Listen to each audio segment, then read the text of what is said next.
Alright, we did part 1 and you guys were insistent. You said you needed a part 2. Well, we listened because these are the top 10 surprising Teen Titans facts, part 2. I'm Sasha Wood and let's do it.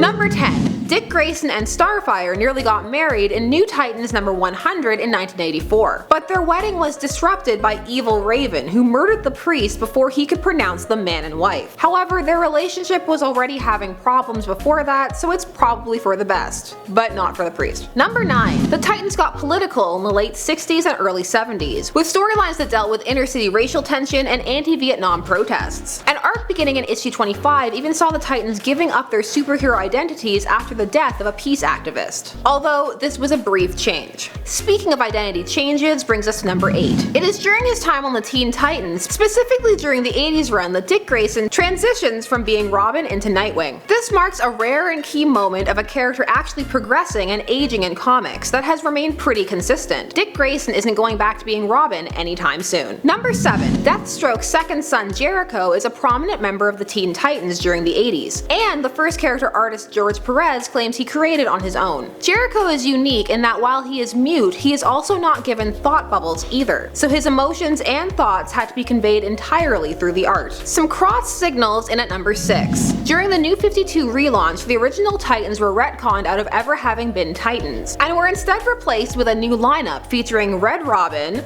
the new Wonder Girl, Kid Flash, Bart Allen, Solstice, Superboy, Bunker, and Skitter. However, memos were not always in the best of circulation during the initial launch, so in some other comics, such as Red Hood and the Outlaws, the original team is mentioned, which is both confusing and amusing. More changes at number 5. Following the 90s Titans, an updated comic series of the team was introduced at the same time as the TV show in 2003. This run was helmed by Jeff Johns, which saw the disbanding of the 90s Titans roster and the Young Justice roster, instead creating two new teams, a new Teen Titans rather than Titans, and the Outsiders. These Teen Titans were Robin, Tim Drake, Wonder Girl, Cassandra Sandsmark, Impulse, Starfire, Cyborg, and Changeling as the veterans. While people were interested in this series, it garnered criticism due to the intense personality shifts of the characters from their Young Justice iteration to their Teen Titans one. Still, it's worth a read and it's all been collected, so if you're interested, check it out. Speaking of secret identities brings us to number 4. Wonder Girl didn't get a proper secret identity until 1969, when she took on a new costume, that being the red jumpsuit with yellow stars and belt combo. Until that point, her teammates had called her a myriad of nicknames such as Wonder Chick or later Wonder Babe. However, along with this new costume, Wonder Girl adopts the secret identity of Donna Troy. Confused identities brings us to number 3. During the 2003 series, there was some confusion for some reason as to whether the Robin in question was Dick Grayson or potentially Tim Drake. However, there are numerous hints in the show that it is Dick. Key being when Slade tries to recruit him and he says, "I already have a father," and bats fly overhead. He also has memories of 2 acrobats falling from a trapeze, which is how Dick's parents died.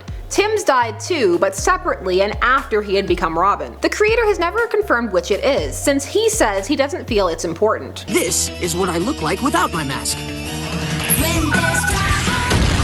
I think it's quite obviously Dick Grayson, but what do you guys think? Number 2. The Teen Titans has many fan favorite relationships. Starfire and Nightwing, Beast Boy and Raven, but one people like to forget is Tara and Deathstroke. While the two were working together during the Judas contract arc, they were also sleeping together, and Tara was fully a teen at the time. 15 to be exact. Yeah, there's a reason we don't adapt that part anymore. Let's move back into less creepy territory for number 1. In the Teen Titans series that ran from 2003 to 2006, fans noted that the characters did not have secret identities, and were instead constantly in their superhero personas. This was a deliberate choice on the part of the series creator Glenn Murakami, who stated he felt little kids wouldn't be able to identify with the secret identity element since they couldn't project themselves onto the characters as well. He stated he wanted to break the characters down into archetypes.